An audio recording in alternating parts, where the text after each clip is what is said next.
A progressive perspective. Mike Johnson choice as Speaker means Donald Trump rules the roost, IRWIN STOOLMACHER column.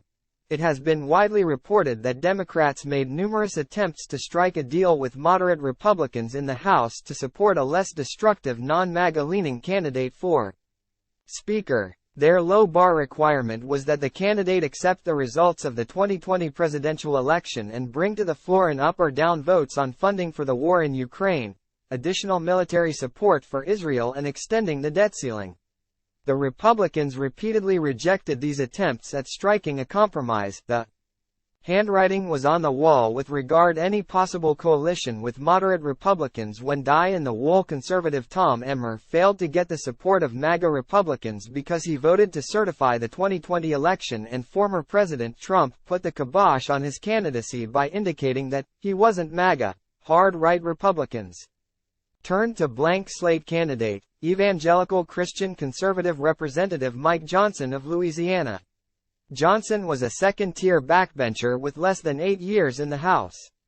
Johnson is devoid of leadership or chairmanship experience. His best credential was that his low profile produced fewer enemies than Kevin McCarthy, Steve Scalise, Jim Jordan, and Tom Emmer.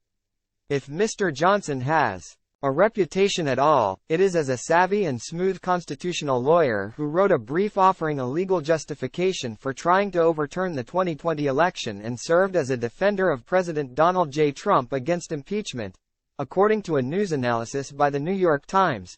Before coming to Congress, Johnson served in the Louisiana legislature from 2015 to 2017 and worked as a lawyer for the Alliance Defending Freedom, an anti-LGBTQ+ group, and defended Louisiana's same-sex marriage ban and anti-abortion laws.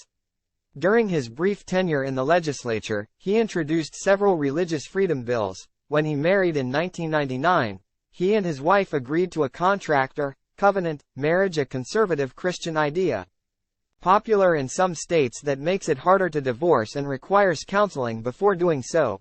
In electing Johnson, one of the party's most outspoken election deniers, MAGA Republicans showed that former President Trump continues to rule the roost. Johnson is an extremist who, according to historian and columnist Heather Cox Richardson, was instrumental in Trump's attempt to overturn the results of the 2020 presidential election. Routinely in touch with Trump, he rallied his colleagues to object to counting the electoral votes from states that Democratic candidate Joe Biden won. As Trump's legal challenges to the results failed, Johnson pushed a Texas lawsuit against the 4 states that had given Biden the win, calling for the invalidation of millions of his fellow Americans' ballots, and echoed lies about Venezuelan interference with ballots. Johnson has also embraced the far-right's culture wars. He is a self-described evangelical Christian who is staunchly anti-abortion, anti-LGBTQ rights, anti-union, and anti-immigration. He has close ties to the Israeli right wing, and he opposes further aid to Ukraine, saying such money would be better spent at home, but he has also called for extensive cuts to domestic spending programs. There is no question that House Republicans caved to the MAGA extremists.